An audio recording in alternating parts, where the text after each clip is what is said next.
Hoy empezamos un viaje para descubrir Qatar de una manera que nunca antes pudiste ver. Resulta que hace años estudié con 2 compañeros en facultad que hace 5 que están viviendo en Qatar y hace 10 que diseñan los estadios de los mundiales. Me voy a su casa, así que vamos a descubrir todos los detalles de lo que se va a ver en la Copa del Mundo, pero teniendo acceso exclusivo a lugares que nadie más puede ver y conocer los pormenores y las reglas que hay que tener en cuenta al estar en este lugar.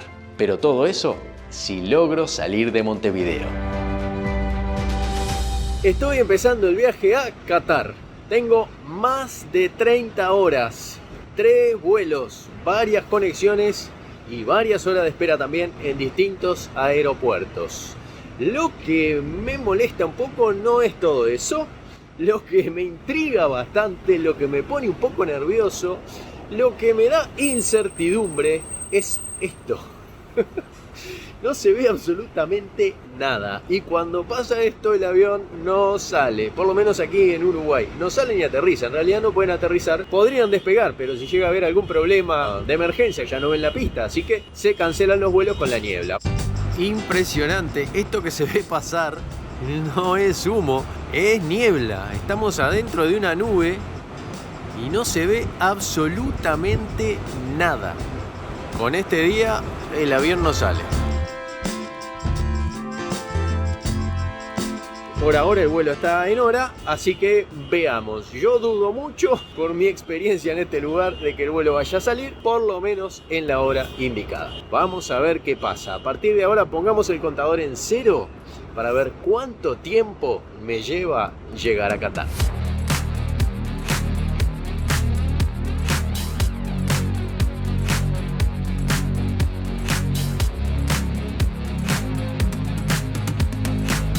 Qué lindo que es este aeropuerto, la verdad, después de haber pasado por varios aeropuertos, puedo decir con seguridad que este es uno de los más lindos del mundo y más humanos, ¿no? Porque es pequeño, uno lo puede recorrer, se ubica, no tiene grandes esperas, sobre todo cuando tiene que trasladarse, que en aeropuertos grandes eso es un problema. Así que a disfrutar de nuestro aeropuerto, que es algo excelente que tenemos frente a otros países del mundo. Lo que a veces no es tan excelente es el clima, como por ejemplo hoy, lamentablemente. Así que vamos a ver qué pasa. Estoy adentro. Vean mi cara, ¿qué les dice? Estoy llegando a la puerta y veo mucha gente y lo que no estoy viendo es el avión. Porque el avión debería estar en este lugar. Y ahí, en vez de ese espacio vacío, debería haber un avioncito esperando a que nosotros abordemos. Cosa que no está pasando. Está confirmando mi suposición de que con esta niebla no solamente no va a despegar, sino que ni siquiera pudo aterrizar desde donde venía. Me parece que hoy no toca salir. El estrés que estoy pasando, ustedes no se hacen una idea. ¿Qué pasa? Recién vi todas las conexiones y sobre todo la de Panamá, que ya las tenía por perdida, pero me dio por entrar en una aplicación en donde muestran todos los vuelos que hay en el planeta, y como me dijeron que el avión que tiene que salir de aquí, que me lleva a Panamá, está en Asunción, fui hasta Asunción y, oh sorpresa, encuentro que el avión acaba de despegar, lo veo volando, recién está subiendo. Y la aplicación me dice que demora 1 hora, 20 minutos más o menos en llegar a Montevideo. Es exactamente el tiempo en que yo calculé que el avión tiene que despegar desde aquí para llegar corriendo de una puerta a la otra para agarrar el vuelo de conexión a Estambul y después de ahí a Qatar.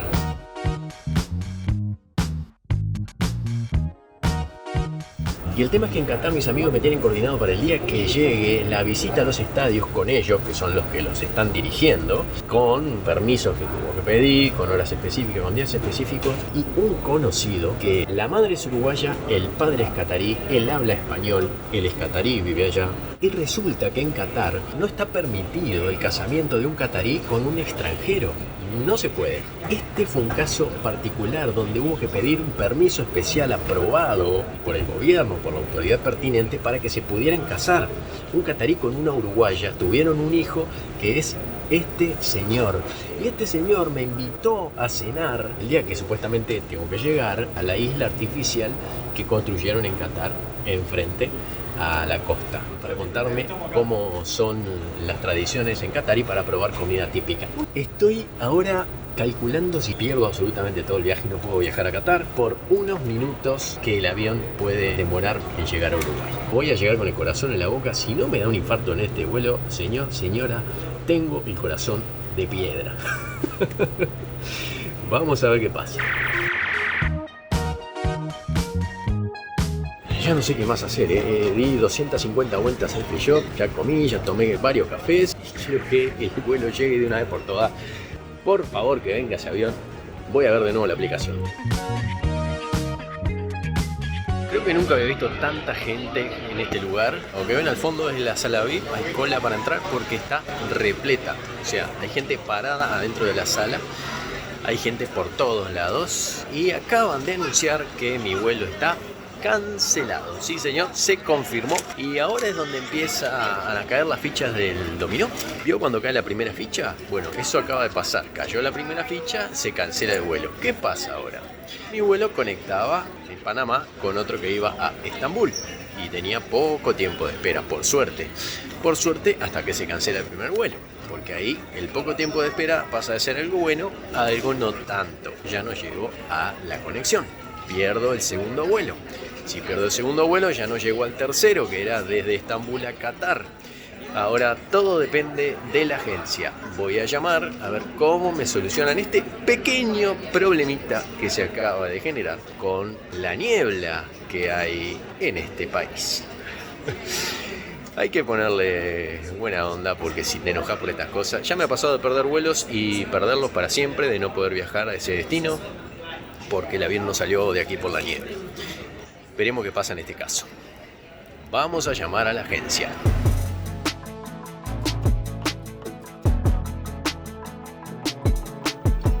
Bueno, vean mi cara. ¿Qué les está diciendo esto? Es increíble, lo que acaba de pasar es increíble. Increíble no, es el resultado del esfuerzo y el trabajo de una buena agencia de viajes. Lo que lograron es que yo en vez de irme a Panamá me vaya ahora a San Pablo en el próximo vuelo y desde ahí enganche una conexión, ya no desde Panamá a Estambul, sino desde San Pablo a Estambul. Si esto llega a pasar, yo no pierdo nada de lo que tengo planificado. Es increíble esto, ¿eh? Voy a cruzar todos los dedos de mi mano, los de mis pies y todo lo que tenga lo voy a cruzar para que esto funcione. Y si sale un monumento a todos los que trabajan detrás, si yo estuviera solo, seguramente me estaría yendo para mi casa y todo este viaje habría sido un fracaso. Tengo que salir ahora del aeropuerto porque tengo que recuperar mi valija que ya está chequeada, que iba a Panamá, y volver a chequearla en el vuelo que va a San Pablo. Vamos para ahí.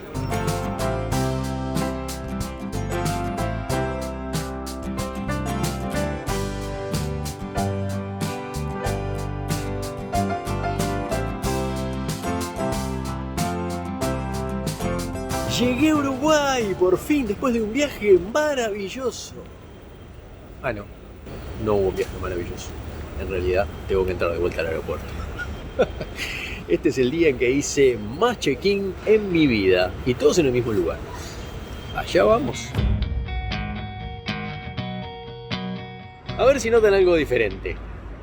Ya no hay niebla, es más, ya es de tarde, es más, ya tengo barba. Cuando salí de mi casa estaba afeitado, pero ya llevo aquí adentro del aeropuerto más tiempo que una jornada de trabajo. Saque la cuenta, señor, señora, es como mi segunda casa, ya lo era, pero ahora aún más. Dentro de poco traigo la cama acá, el colchón, la frazada, pero por fin logré conseguir el avión. Mi itinerario cambió completamente, ya no voy a Panamá, ahora salgo hacia San Pablo, de ahí a Estambul y de Estambul hacia Doha. Tengo más de 6 horas de espera en San Pablo, pero bueno, todo sea por este maravilloso viaje que estamos comenzando juntos, sí, porque usted ya me está acompañando en todo este sufrimiento inicial que luego se va a ver compensado y recompensado con lo que vamos a encontrar. Así que sin más, Ya chequeé, mandé mi maleta, solo tengo esto.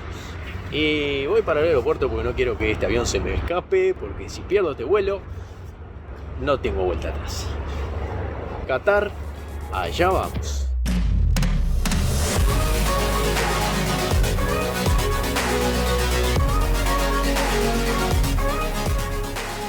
Esta imagen ya la viví hoy de mañana, es como un déjà vu. Yo no sé si estoy viviendo una vida paralela o se está repitiendo, el universo es cíclico. No hay forma de saberlo, pero acá estamos. Y allá vamos. Me río por no llorar. Mi viaje pasó yo había calculado unas 34 horas de viaje, ahora pasé más o menos a unas 46, 47, después lo voy a checar bien, pero creo que son unas 47 horas de viaje contando este tiempo que estuve acá dentro de este hermoso aeropuerto.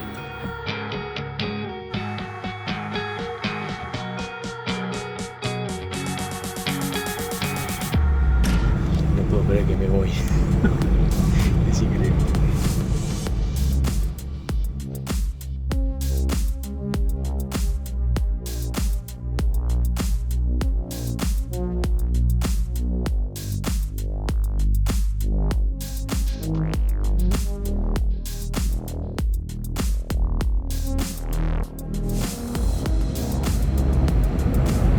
Hay bastante niebla también,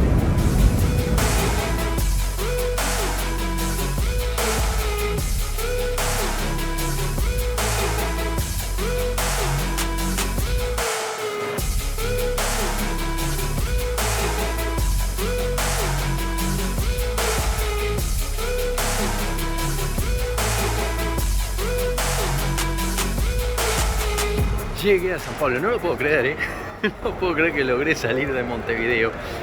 Estaba muy nublado y con mucha niebla. La verdad, impresionante porque el avión aterrizó en este aeropuerto en las mismas condiciones de Montevideo, donde no aterrizaba ningún avión.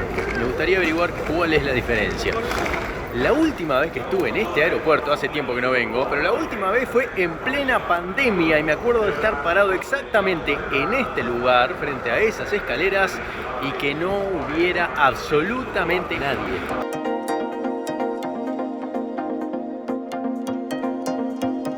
Impresionante cómo cambió todo. Me acuerdo que en plena pandemia esto estaba vacío. Había un solo vuelo por día o dos. Ahora tengo que esperar.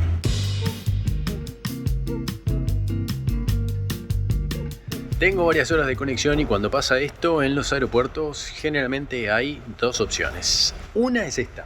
Dentro del aeropuerto hay un hotel. Acabo de preguntar cuánto cuesta y un paquete de 3 horas cuesta unos $132. La segunda opción, que muchas veces no se tiene en cuenta, y para ahí voy, es la sala VIP. La sala VIP cobra por la entrada bastante menos que las 3 horas de hotel. Generalmente se puede quedar uno más tiempo. Bueno, hay comida, cosa que en el hotel no hay. Muchas tienen lugar para descansar, para dormir. Hay duchas y el servicio es mucho mejor. Por eso, a veces es preferible pagar una sala VIP que incluso quedarse a comer en cualquier lugar de los aeropuertos, que generalmente tienen un costo bastante alto, y cuando hay que esperar mucho, hotel o pagar el acceso a la sala VIP. Vamos a ver cuánto cuesta aquí en San Pablo.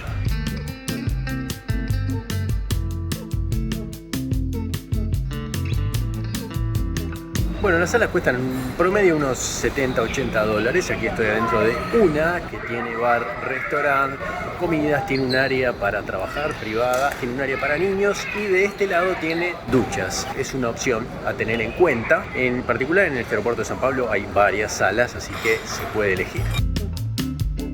Y así son las duchas. Se pide la llave en la entrada y podemos ducharnos para seguir el viaje. Sopas y comidas calientes. Esta en particular tiene comida vegana y ensaladas, fruta y más postres.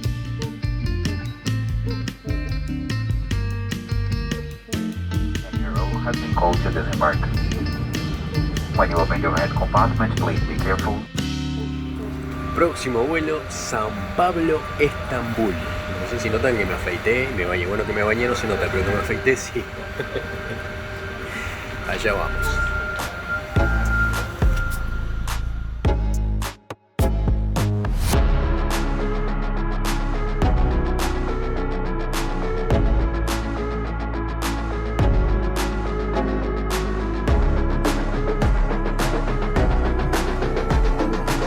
Buenos días, descansé bastante, llevamos más de 10 horas de vuelo, quedan 2 para llegar a Estambul. Estaba viendo en la pantalla dónde estamos. Y en la pantalla también indica, por un lado, la dirección hacia donde vamos, Estambul, pero por otro, la dirección de la Meca, porque esta aerolínea es de un país musulmán y ellos tienen determinadas horas para el rezo, así que debajo también indica cuánto falta para el rezo.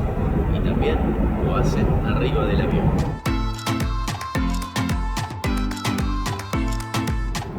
Una flecha indica hacia dónde queda la Meca y aquí cuánto falta para rezar.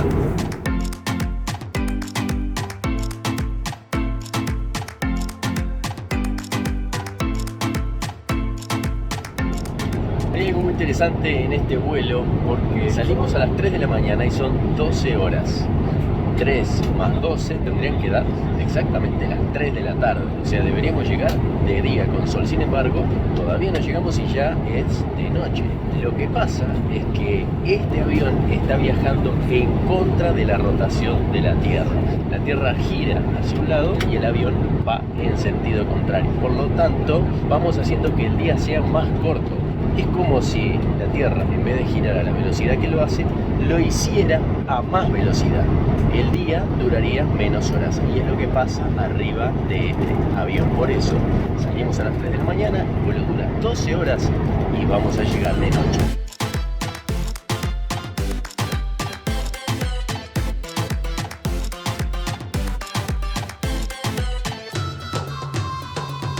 Llegué a Estambul. Este es un aeropuerto nuevo y muy grande, así que hay que tener cuidado porque uno se pierde. Si tuviera que entrar a Turquía tendría que hacer esa cola que está ahí, pero como estoy en transferencia hacia Qatar, me voy para el otro lado, hacia allá. Vean qué grande que es gigantesco.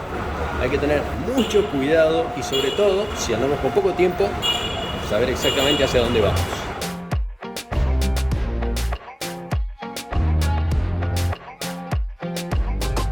El concepto del aeropuerto son como palmeras gigantes las columnas que sostienen un techo que vuela sobre toda el área. Todo lo que está abajo está apoyado en el suelo, no hay nada que toque el techo. Es impresionante, ¿eh? De los dos lados no se ve la parte del fondo. Por eso les contaba que hay que tener bien claro en dónde estamos porque es muy fácil perderse en este aeropuerto.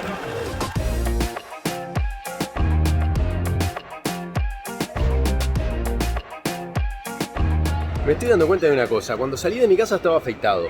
Cuando llegué a San Pablo ya tenía barba, estuve casi un día entero esperando. Y cuando llego acá a Estambul, después de más de 12 horas de viaje, me vuelve a crecer la barba. Así que es prácticamente un ciclo de días completos este viaje.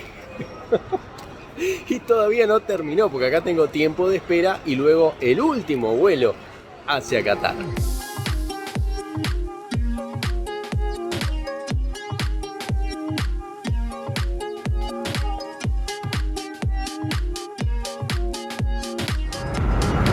Vamos hacia Qatar.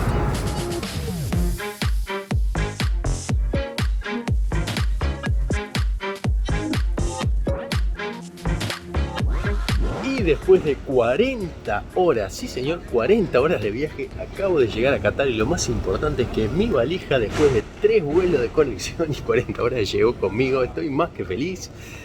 Y vamos a ver si me están recibiendo mis amigos. Vamos a ver qué pasa ahí afuera, porque parece que hay como 40, 45 grados de calor. ¿Cómo vas a demorar tanto? ¿Qué te pasó en el camino? No, después de todo lo que me pasó, podría haber demorado esto y mucho más. Bueno, dale. Te esperamos. Gracias. Chao.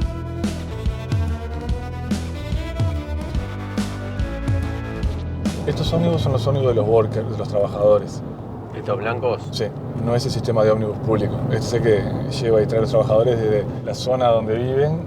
A veces tienen campus de alojamiento cerca de las obras, pero muchas veces están en la ciudad industrial que podríamos ir. Ellos viven en una zona específica. Sí, se podría decir que está bastante geográficamente segregada la ciudad. Y el azul, es el transporte público. Mowassalat Karwa es el sistema de ómnibus y los taxis son de la misma compañía.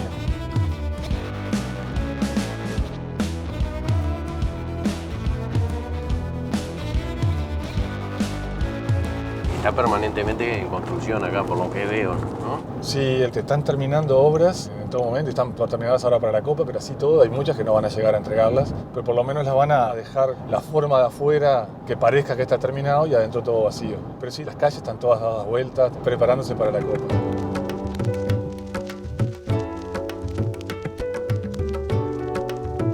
Hay muchas casas que son individuales, que o son para extranjeros o la mayoría son para cataris. Si bien no hay mucho catarí, pero cuando te casás acá el Estado de Qatar te da un terreno y te da un préstamo no reembolsable, te regala dinero para construirte la casa. Y comúnmente esos terrenos están todos juntos, como núcleos de viviendas de cataris. O sea que por ser de acá tenés un ingreso fijo, solo por nacer acá en Qatar. Exactamente, tenés ingreso fijo, tenés un cheque mensual para la educación, tenés acceso a la salud y tenés opción de elegir el trabajo que quieras. Vos manifestás en qué querés trabajar, el Estado te da unas ofertas, vos elegís dentro de las ofertas del Estado y obviamente por parte de la catarización de todos los trabajos, todas las empresas están obligadas, las empresas públicas están obligadas a darte el trabajo y a ascenderte cada 2 años, de aumentarte el salario y ascenderte de puesto.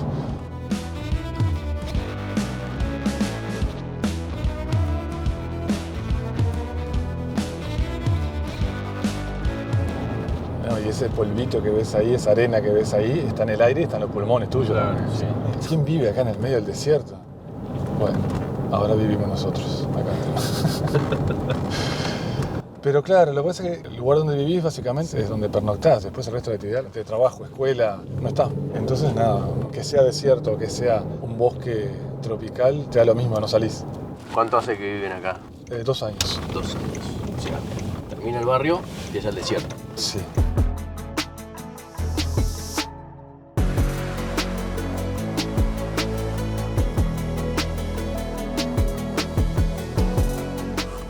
Y acá vivimos nosotros.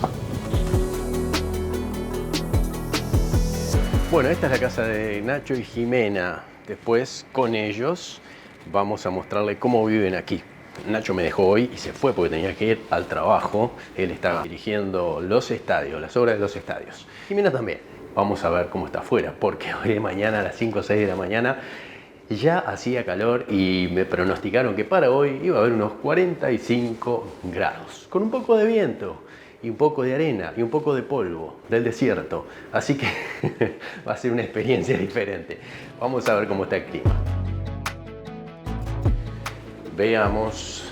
Acá está lindo porque hay aire acondicionado en todas las casas. Es imperativo. Ay, ay, ay. Bueno, acá dice home. Para que tengan una idea, miren lo que es el inconsciente. Apenas abrí la puerta y sentí esto que me abrazó, que es un calor seco. Lo primero que leí acá fue horno.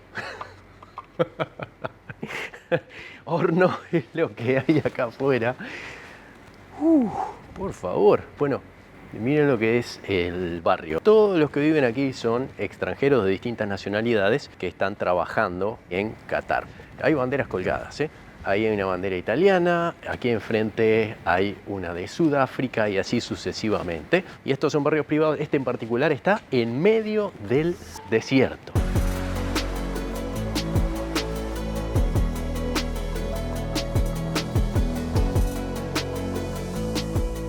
Es impresionante pensar que todo lo que vemos verde, y cuando hablo de todo es todo, hasta el último pastito está regado artificialmente. Si este riego dejara de existir, todo lo verde ya no estaría más y volvería a ser el desierto. Es la consecuencia de la intervención humana permanente, ¿no? Y el esfuerzo para mantener la naturaleza en este lugar tan árido.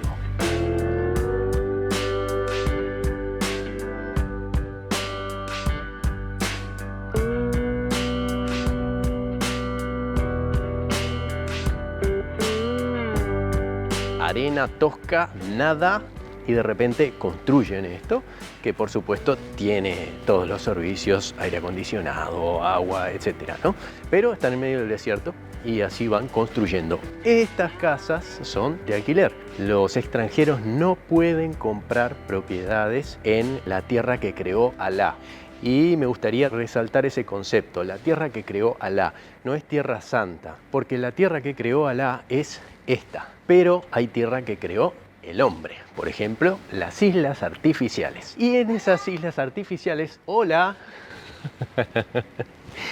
ahí está uno de los hijos de Nacho y Jimena,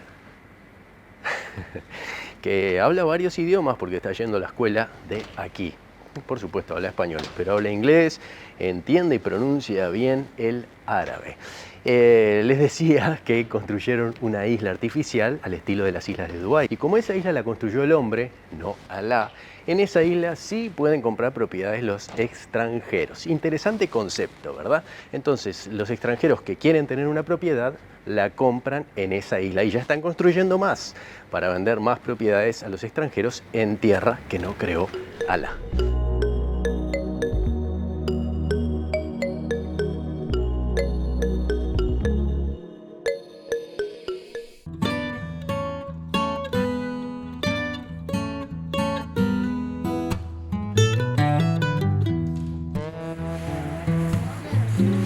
Le quería preguntar a Nacho de dónde saca la carne, pero estaba muy ocupado ahora con Felipe, así que vamos por este lado. Bueno, ustedes hace ya 5 años que están acá. 5 años van a ser. ¿Cuál es la idea?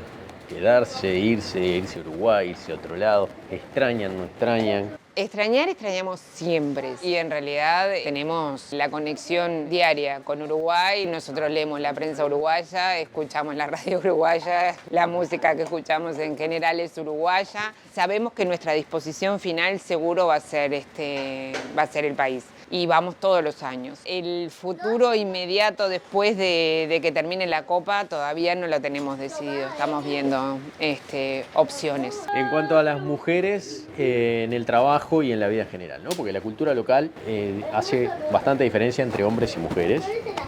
De hecho, en la calle yo hay veces que veo solamente hombres y no aparece casi ninguna mujer. ¿Cómo es en tu caso en el trabajo? No es lo mismo el trabajo para las chicas que son locales o musulmanas que para las mujeres que venimos expatriadas. Hay una diferencia. Después, en realidad, acá tenemos que sortear las dificultades que sufrimos todas las mujeres, sobre todo cuando nos dedicamos a tareas que están siendo hechas por hombres. Ahora, en este momento justo, me he encontrado con la parte más difícil desde que he llegado hasta ahora, donde en realidad mi jefe claramente no le gustan las mujeres tomando decisiones y bueno, lo ha hecho evidente. Pero la diferencia es que de repente acá, por el tema cultural o por el tema del idioma y tal, de repente hay una entrelínea que no llegamos a entender. Entonces, en realidad, capaz que te están mandando a lavar los platos y nunca te enteraste.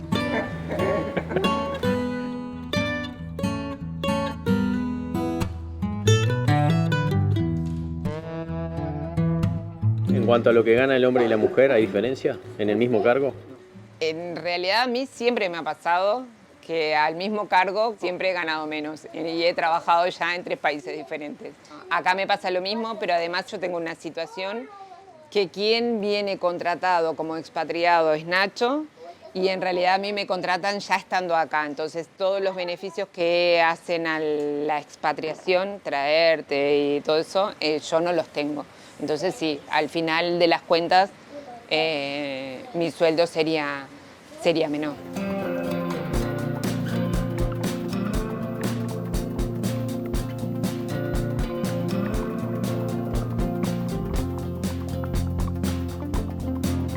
¿Cómo fue que arrancaste y cómo fue que llegaste acá?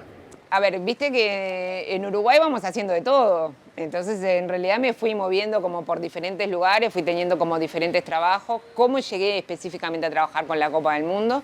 En realidad fue un poquito por casualidad. En realidad comencé a trabajar con el estudio de Carlos Arcos, que fue el arquitecto que hizo el proyecto para la Arena Baixada en Brasil. Y bueno, y ahí nos trasladamos a Brasil, comenzamos a trabajar vinculados con la Copa. Y ahora ya hace bastante tiempo que estoy trabajando, digamos, en la planificación del evento. Es bastante parte de nuestras características, de nuestra formación en la Facultad de Arquitectura, que trabajamos un poco de todo. Es súper valorada en el exterior. Nos pasó en Brasil y nos pasó acá. Evidentemente la formación que nos da la Facultad de Arquitectura de la Universidad de la República nos permite como jugar en toda la cancha, ¿no? Así que bueno, más que agradecida con la educación que hemos recibido en nuestro país.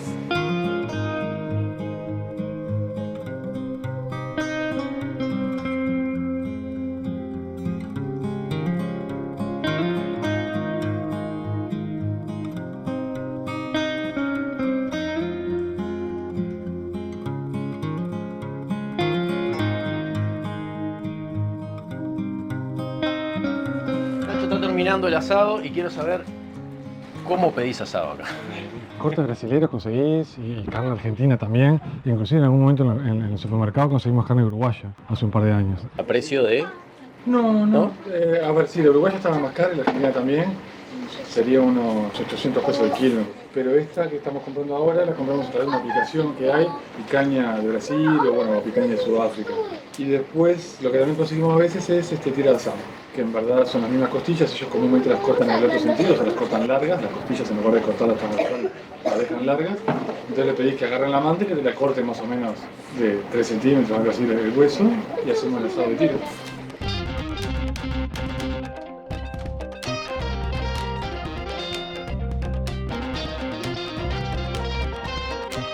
No hay casi contacto, por más que tengo compañeros cataríes con los que nos llevamos súper bien en el trabajo y todo, pero no como para después tener una relación fuera del trabajo más de conocer a las familias, porque además te pasa eso de que, por ejemplo, nosotros solemos hacer un asado donde estamos todos, hombres, mujeres, niños, todos entreverados. Y eso culturalmente es bastante diferente para ellos. En general ellos están las mujeres por un lado y los hombres por el otro. Entonces, bueno, ya arrancando de ahí ya empieza toda la diferencia.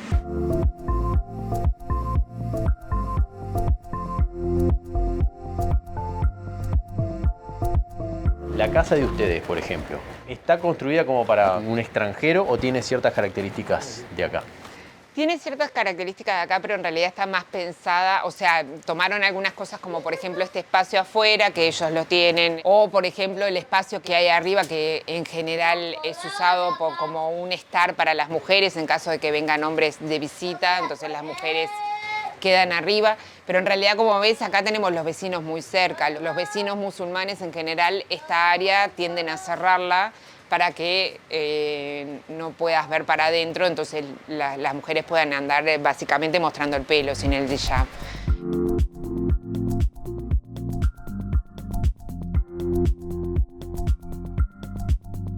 ¿Las casas tienen parrilla y la usan los demás o la usan acá ustedes nomás? El otro día alguien preguntaba, bueno, ¿para qué se usa esto? ¿Para qué sirve? Entonces puso la foto y empezaron a poner fotos de lo que hacían los demás. Y bueno, algunos ponían una pantalla gigante, otros ponían plantas, otros lo tenían como un lugar para bebidas. Nosotros le damos un uso, por lo menos una vez por semana prendemos la parrilla. Es verano o invierno. En verano ya da un poco más de fatiga, pero en invierno sí, por lo menos una vez por semana lo prendemos. ¿Qué tanto de las costumbres mantienen acá o qué tanto vas como aprendiendo de todo lo que te rodea? ¿Qué festejan? Y bueno, se festeja todo, bueno, desde Halloween, bueno, ahora está más de moda, hasta el Garangao, que es una fiesta típica árabe, o alguna fiesta cristiana misma como Pascuas, se festeja todo, absolutamente todo.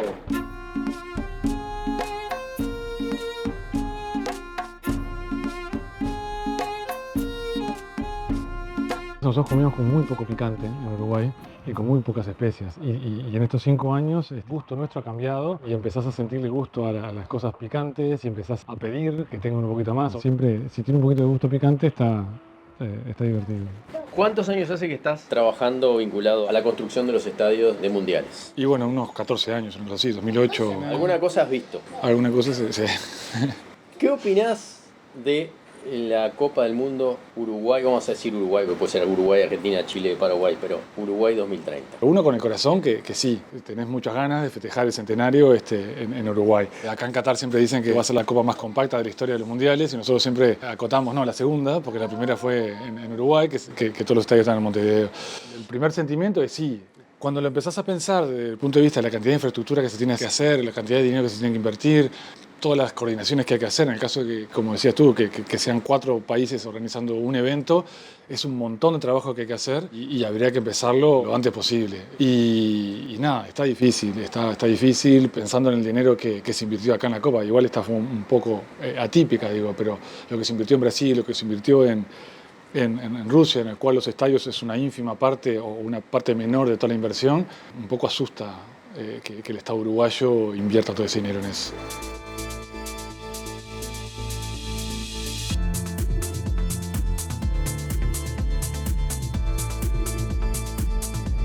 Y en cuanto a la seguridad, la FIFA te exige cierto... Sí, claro. ¿Sí? Sí, claro. Inclusive acá hay planes en caso de ser necesario, hay un plan A en el cual el evento se desarrolla normalmente, hay un plan B en el cual los dos cuadros que juegan ese día, con una rivalidad muy fuerte. Pero yo me refiero a la seguridad en general del país o la ciudad donde va la gente, ¿no?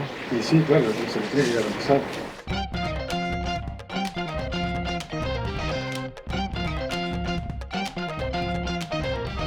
Pero vos tenés la experiencia de Brasil, ¿no? Sí. Brasil era complicado, ¿qué se hizo? Y de Pelourinho, que era una zona turística muy grande, que era una zona que estaba bien cerca del estadio, bueno, la blindaron.